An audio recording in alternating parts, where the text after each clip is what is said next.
Kevin, baie dankie dat ek met jou mag gesels. Thank you. It's a pleasure to be here.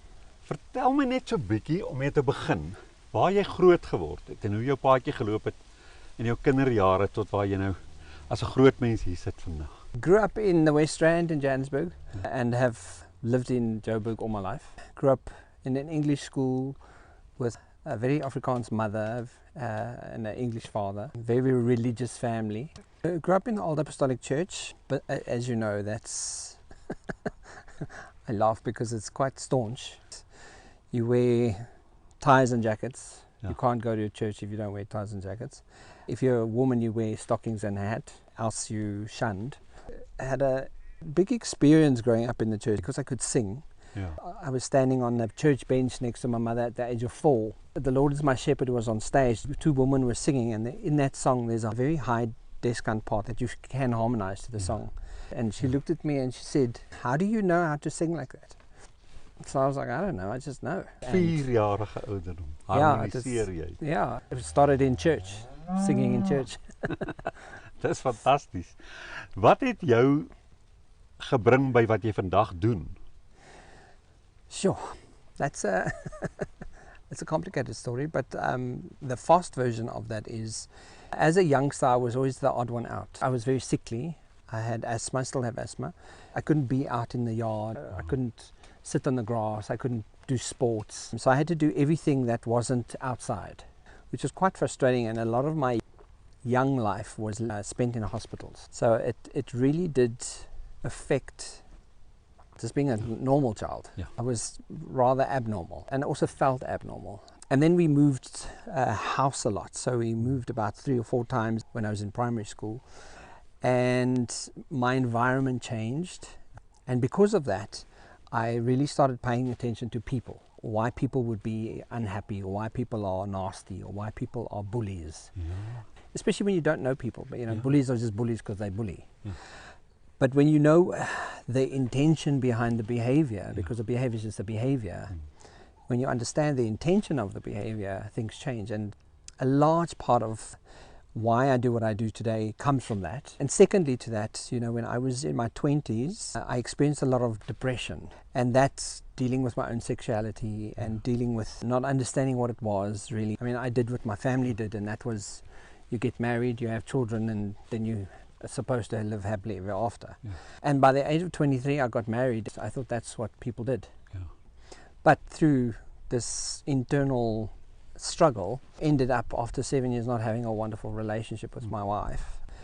I got divorced, but in that time I also fell in love with a man. Yeah. So there was a lot of stuff I didn't understand about what my brain was doing and my internalized kind of behavior and reasoning that I didn't understand. Sure. So I went on this whole journey of I need to understand. I don't want to be a depressant. I don't want to be in a situation where I don't understand why I'm attracted to men and women and what that means. So I did a lot of research, and yes, I'm old enough to, when dial-up, internet dial-up came out, we still use telephone, the telephone cord, and discovered the internet and discovered that being gay had nothing to do with high heel shoes or feather boas or wearing women's clothing, which is wonderful. I just didn't relate to that. Yeah. Then started realizing that, actually I might actually be normal. I'm not abnormal, and all this depression that I was experiencing was largely related to not understanding that I wasn't comfortable in my own skin. So I did research and more research. I came across NLP, which is neuro-linguistic programming, and with that came timeline therapy and hypnotherapy, and I certified as a life coach in those days, 20 years ago. Then did more. When I was about 32, did my master practitioner in all 3 as well. And since then, have arrived at what I do today. Vertel my wat jy doen.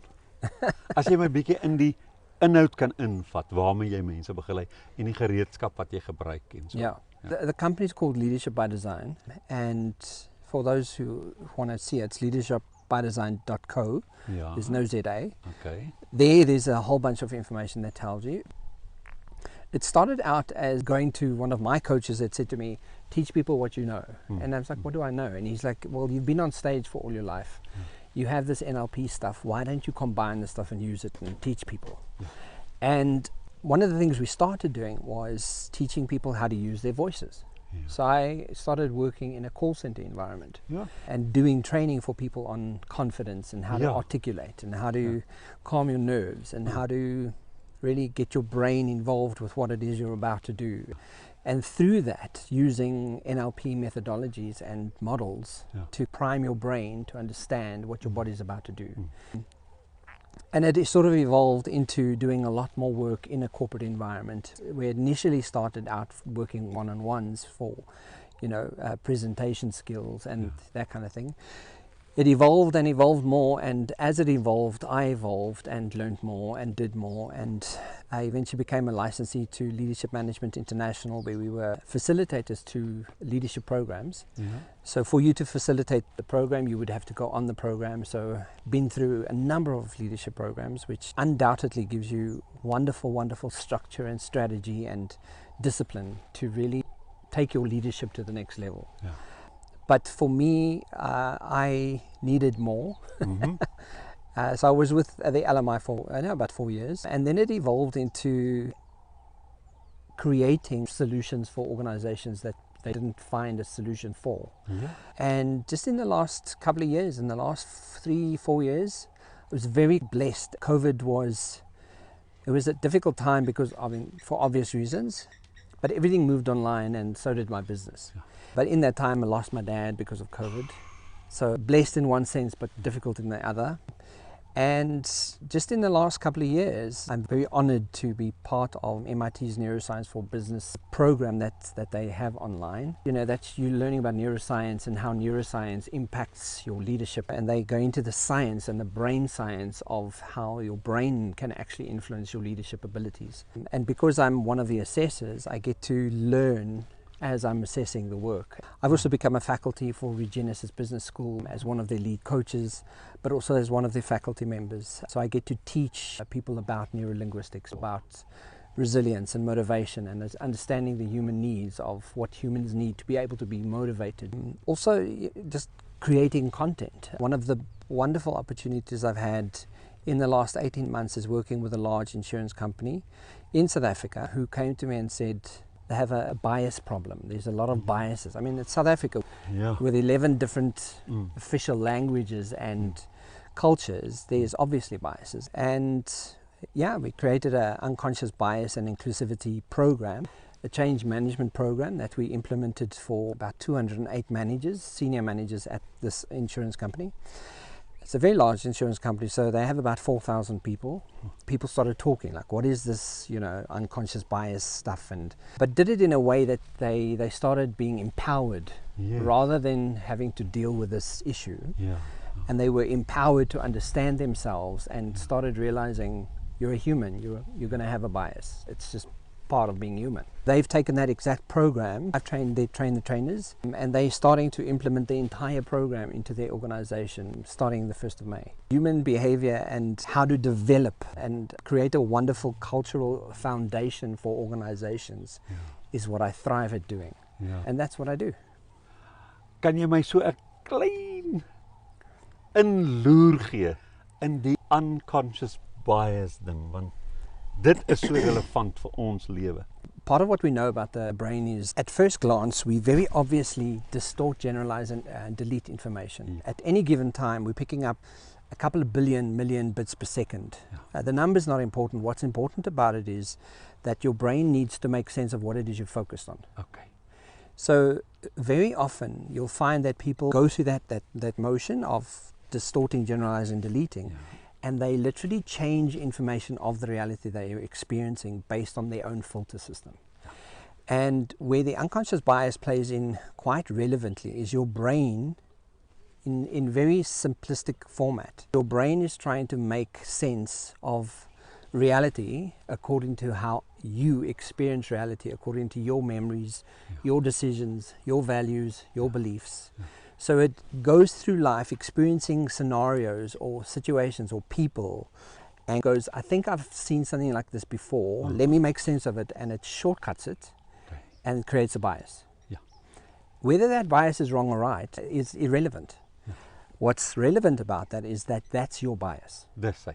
And until you recognize that you do have biases, Yeah. it can be a very big stumbling block. One of the biases that most people have is, for example, a confirmation bias. When we look at going to buy a car, what we invariably do is we look for information to support why we want to buy the car. You know, the mileage is good on the petrol, it's not a heavy car, so, you know, it does this and you'll find confirmation bias. But the guy who doesn't want that car will also find confirmation biases about why he doesn't want that car. That's it.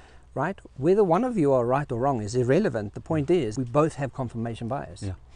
The point of understanding your bias is to know that you have one, Yeah. and that essentially because you have one, you need a checking mechanism to make sure that you're not making decisions based on your biases. Your biases. Because it can, if you have a confirmation bias that says, well, I just like to work with people with PhDs and educated people. Yeah. Meanwhile, on this set of people who have 15 to 20 years experience, but they don't have a PhD, the PhD guys may not even have that experience. But my confirmation bias is, oh no, these guys with the PhD, definitely, they're the educated ones. Well, let's work with them. They have no experience. Yeah. Checking your biases can really help create a lot of inclusivity, but it also helps you judge less. Yeah. And one of the core principles, curiosity, Yeah. is one of the key fundamental properties that a leader in the world today need. I believe. Based on the fact that when you become curious about people, you're curious about your business, curious about who they are, why they do what they do, how they do it, what drives them, what motivates them, what's their dreams. Yeah. When you as their leader become curious, you're suddenly empowered by how you show up as a leader. There's a dismissive no rearing its head. I suppose that's the first thing you need to question. Yeah. Based on what? Yes. Am I saying no? Yes. And is that something that you can teach someone so that they will know that they have this list of prevailing biases that you need to keep looking for and how they play into a situation? Or do people readily get rid of these biases once they know of them? From a coaching perspective, from every degree that you behave or approach, content and context is unbelievably important. What is the content you're dealing with, and in what context are you dealing with it? So, you know, when you have that prevailing no sense that's coming, what is the content of what you're dealing with? What is the context of what you're dealing with?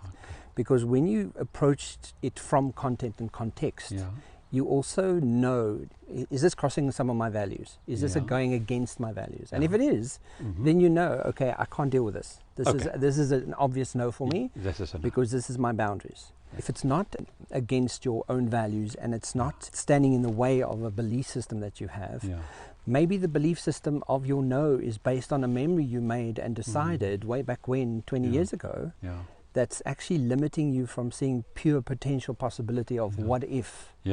You know, what else could this potentially mean or be? Then suddenly, when you have the cognizance and the awareness of what your bias is doing, you suddenly approach the situation differently. So can you learn about you? Absolutely. And also biases, you know, people have a negative connotation, like, oh, you know, we have a bunch of biases. You know, affinity biases, for example. Affinity biases, I have an affinity to people who have intellectual conversation. That doesn't make me a bad person. No. I like talking about the brain. I like talking about people who think about time as a construct. I have an affinity towards people like that. That doesn't make it wrong or right. It just makes my affinity. So again, context, content.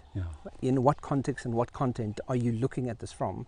Because that will give you a very clear indication of how to put it into your head.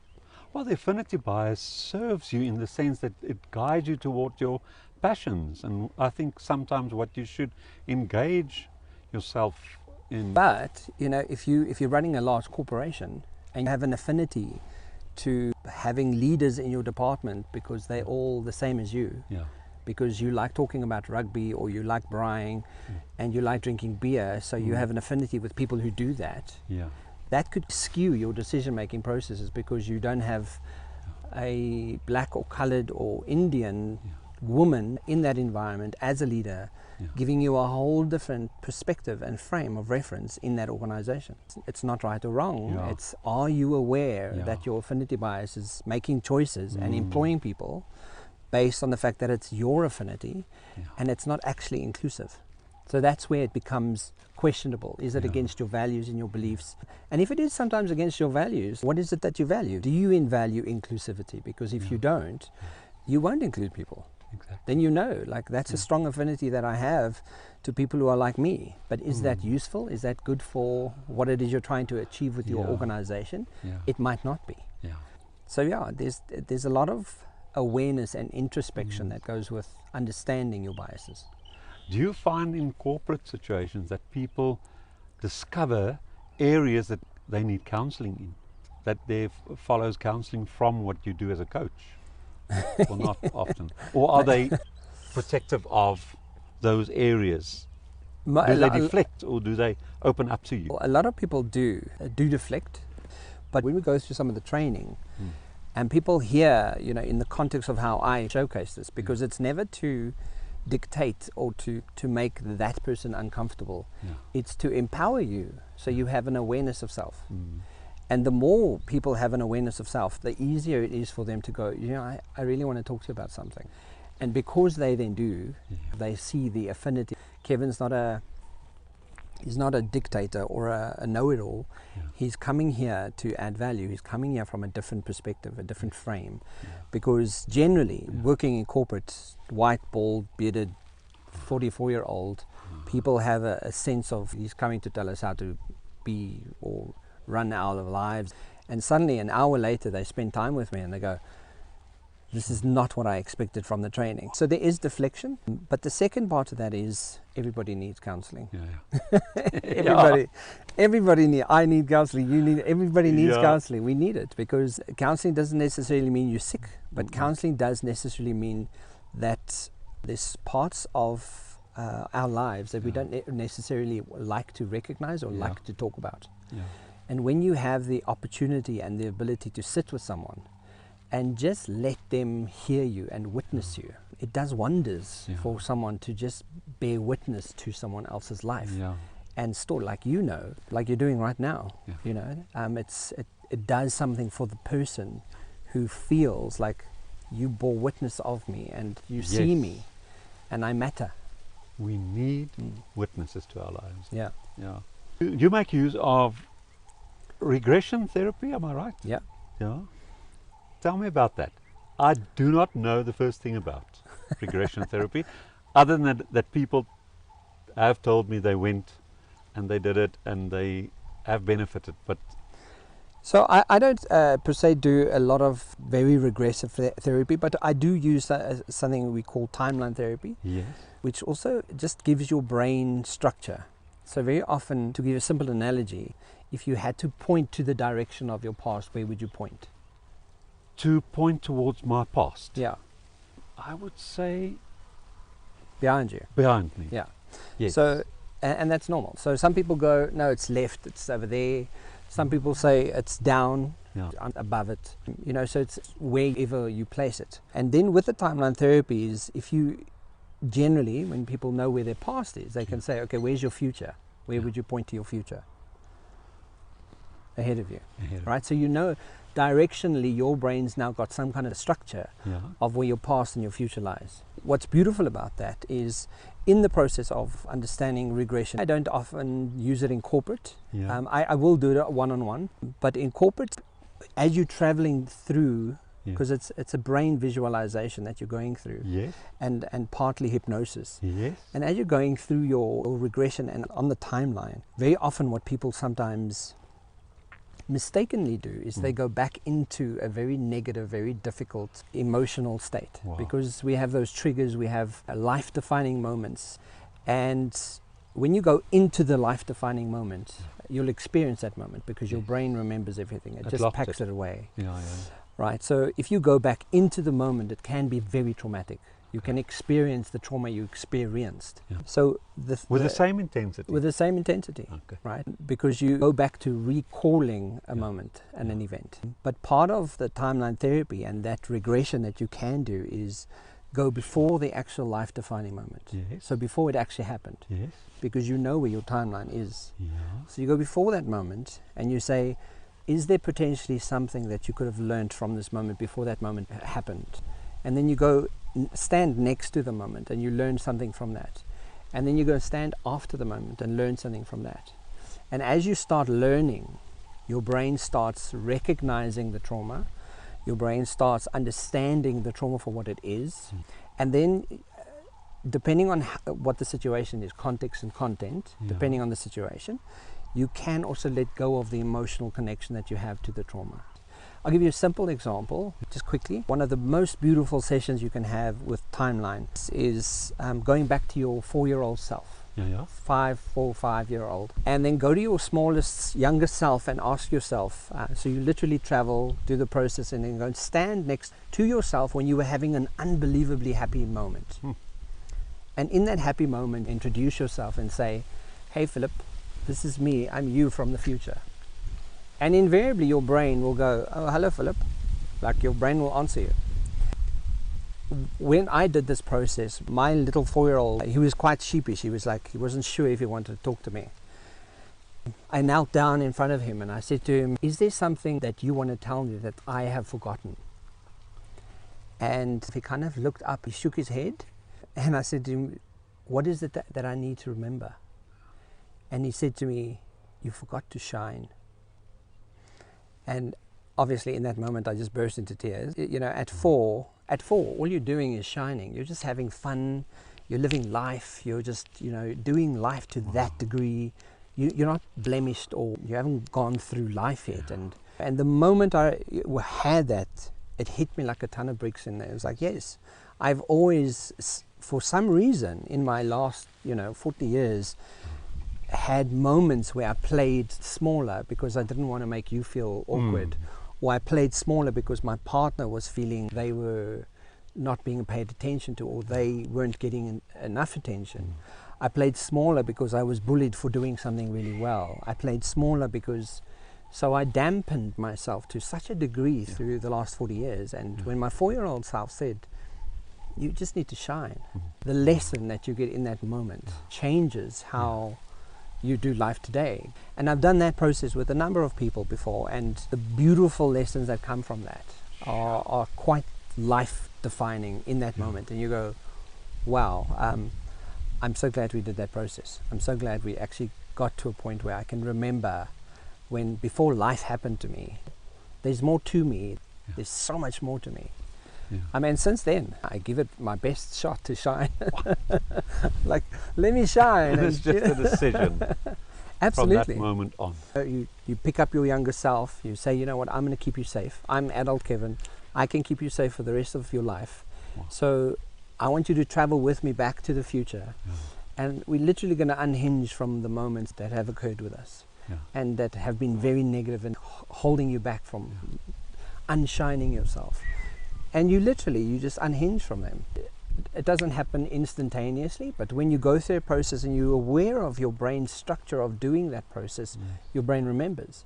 An instance will happen and you go, am I shining? And you can, no, I'm not gonna connect to this. I'm not gonna give it so much meaning.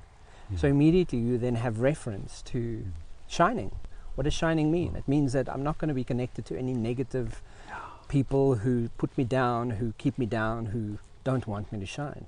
And I'm certainly not going to be keeping company with people that do that. So it becomes such a new rule to live your life by, based on something that your innocent self said to you, and that changes people's lives. And hypnosis? You're not going through a process where you're not remembering anything.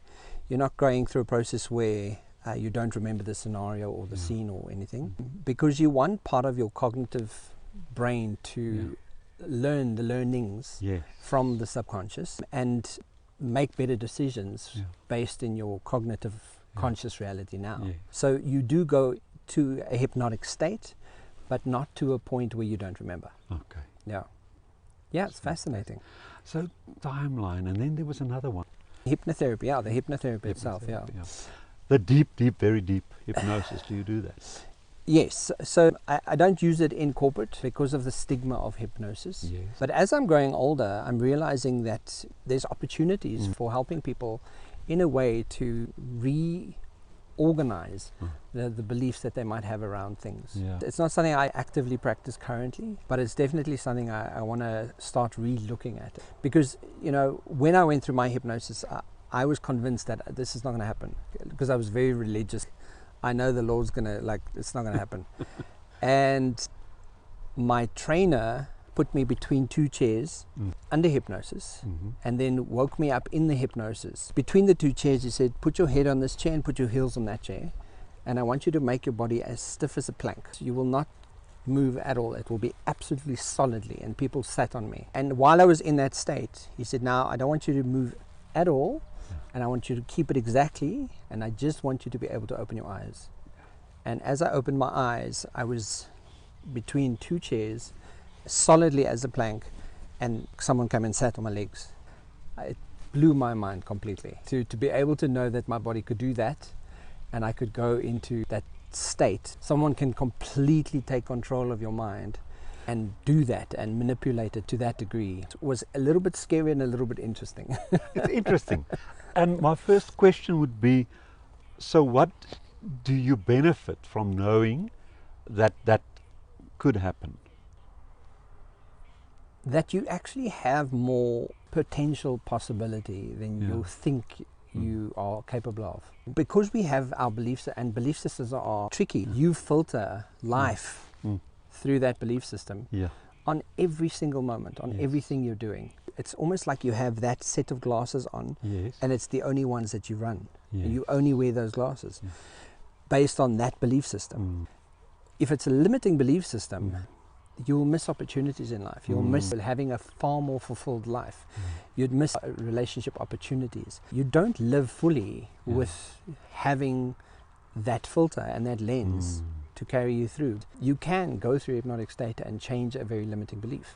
Because in religion, and I'm making a generalization on purpose, in religion we are very conditioned to think that this one way, this one thing is the only way that we do anything.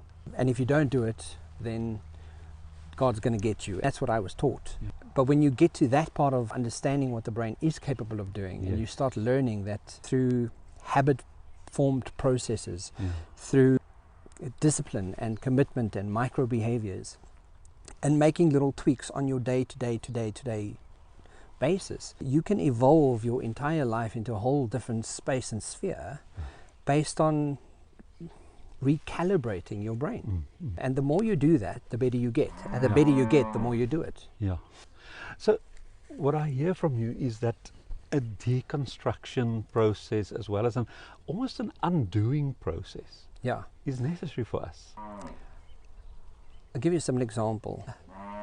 A client comes to me, she's highly successful, she's a coach, she's finishing her masters, she was married, she's all these things, all these wow things that she's had in her life, and she can't get out of bed. And I'm like, okay, that doesn't make sense. Yes.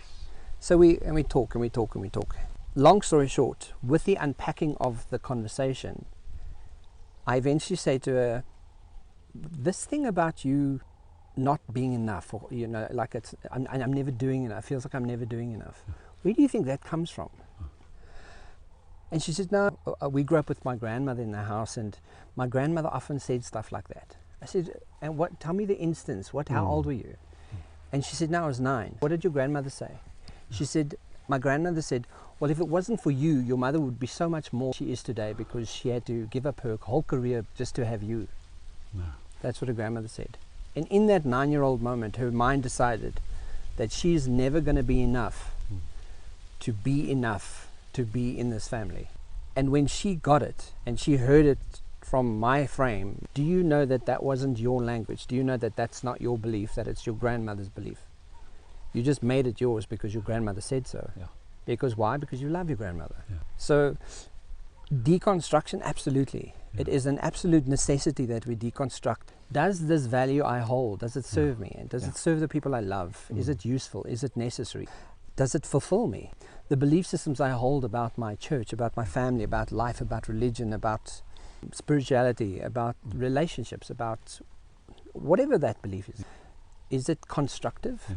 Does it serve me? Yeah. Is it useful? Yeah. because, you know, sometimes we just do stuff because we do it, and we don't even realize that it's not a useful belief to have.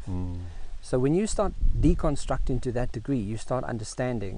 And if you can't tick these boxes, you have to look back and have a bit of reflection moment and go, sure, maybe I need to understand this, or come see me and I'll help you deconstruct it. Are these key questions useful, necessary? Is it useful? Is it necessary?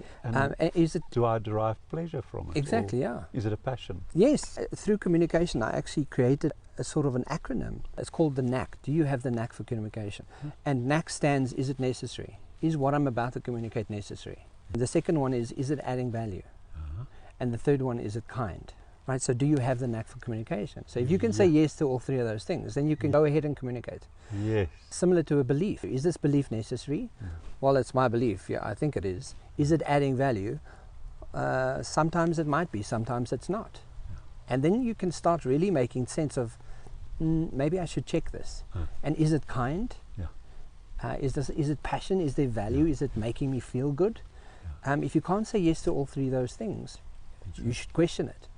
Or you should reframe your conversation. You should re-look at, you know, is this serving me? Is this useful? Because if you don't, you're probably going to put your foot in your mouth or something's going to go wrong. Theories and systems, like belief systems or your religious belief, set of beliefs, especially if it's become an ideology, is so captivating.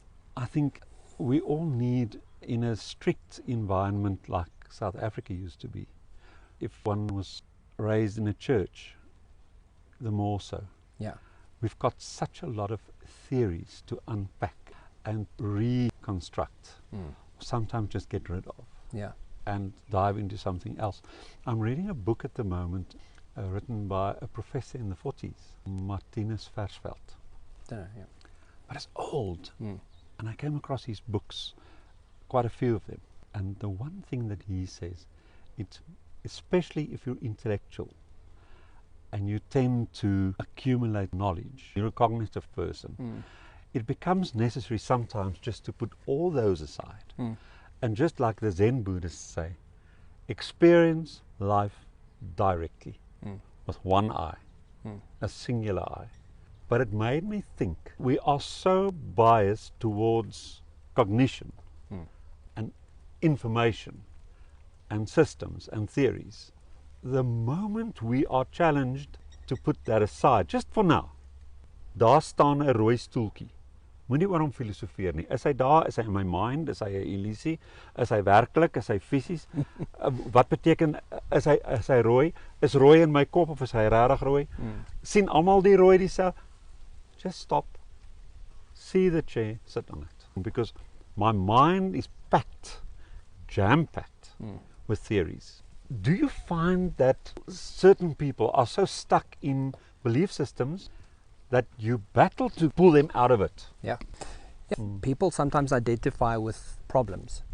So if they don't have a problem, they create a problem so they can solve the problem. People identify with being clever. So if they're clever enough, they know enough information, therefore they need to speak. So it becomes a part of their identification, which creates your reality. So it's your truth, and you kind of go, okay, well, no, this is who I am because this is my beliefs, it's my identity. Because if you took all of that away, who are you? If you're not that, then who are you? And when I learned that as a concept, if you take it all away, then who are you? You're just this vessel. And that's why I bring curiosity into life so often. Because then you're just a vessel in the observation of what is. You're nothing more than that. There's a book that I'm reading, Byron Katie, and she speaks about understanding and recognizing what is. And this is just a phrase that she uses, and she says, when it starts raining, you don't go outside with the rain and start arguing with the rain. Like, why are you raining? You don't do that. Like, that's just, it's so silly, right? And then she goes, why do we constantly, or very often, avidly and with urgency argue with reality? Why do you not just sit in your reality and just observe reality? But your ego, all your theories want to reason with the reality of the reality. But the reality is just reality.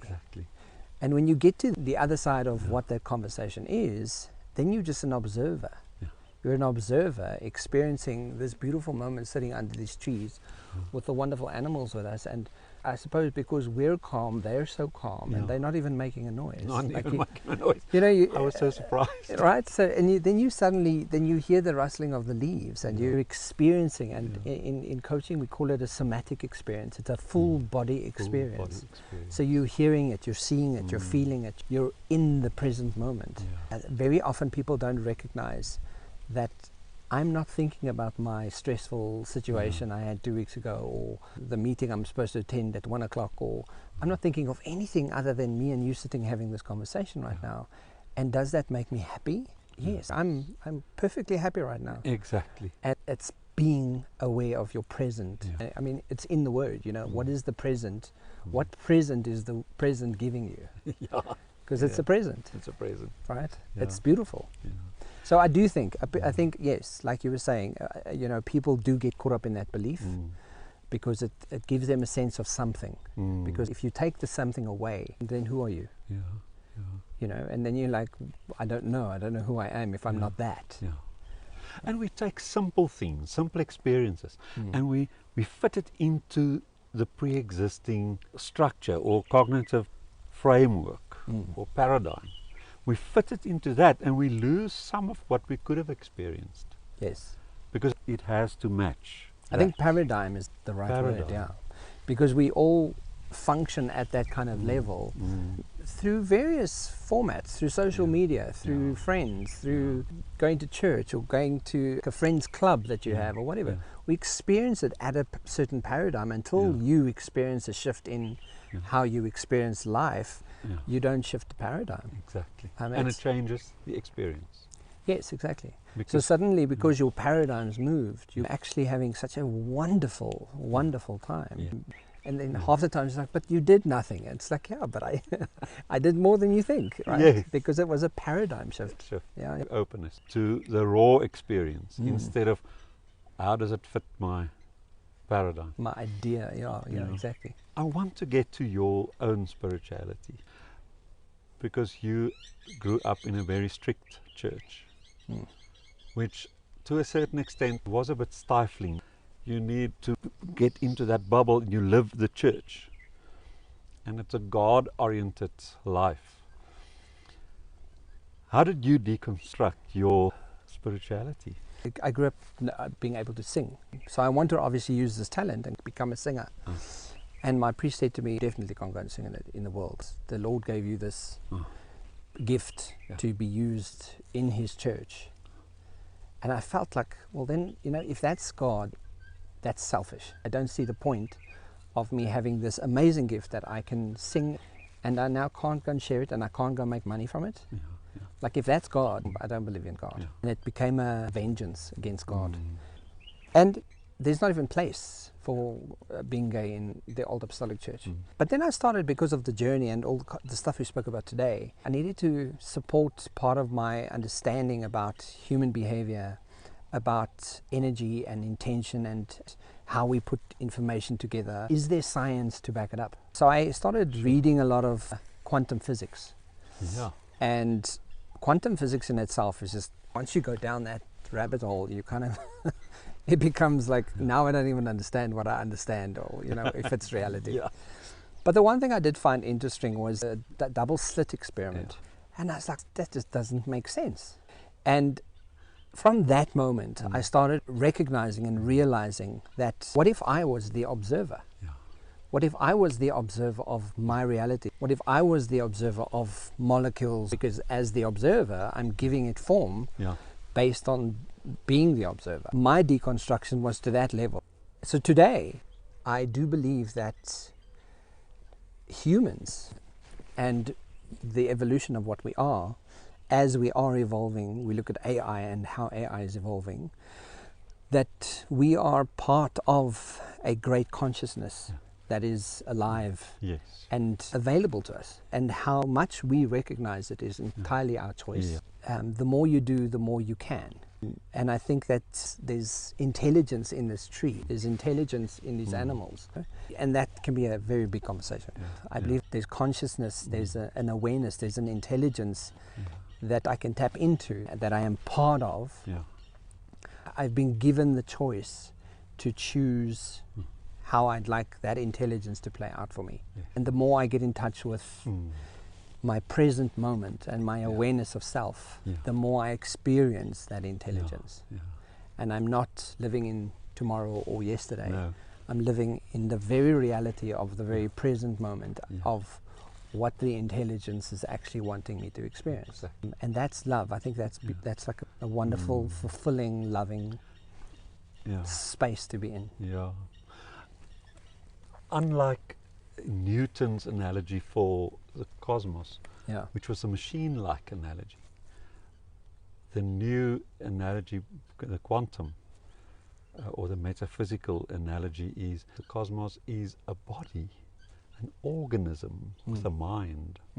I spoke to a professor friend of mine, Kobus Creer. Yeah, incredibly, incredibly beautiful soul, the week before last. And I said to him, okay, we do believe the cosmos is an organism and not a machine. But where's the brain? But it was just a teasing question. Yeah. And he said, you see, that's the problem, that we use ourselves, the human experience, Construct, yeah. as our paradigm for the cosmos. And there's so much that we do not know. And we need to get away from projecting onto God or whatever transcendental being or body or spirit or energy or intelligence what we are.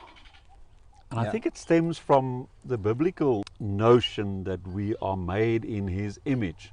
But that doesn't mean that you can project what we are back onto that and say that's all it is.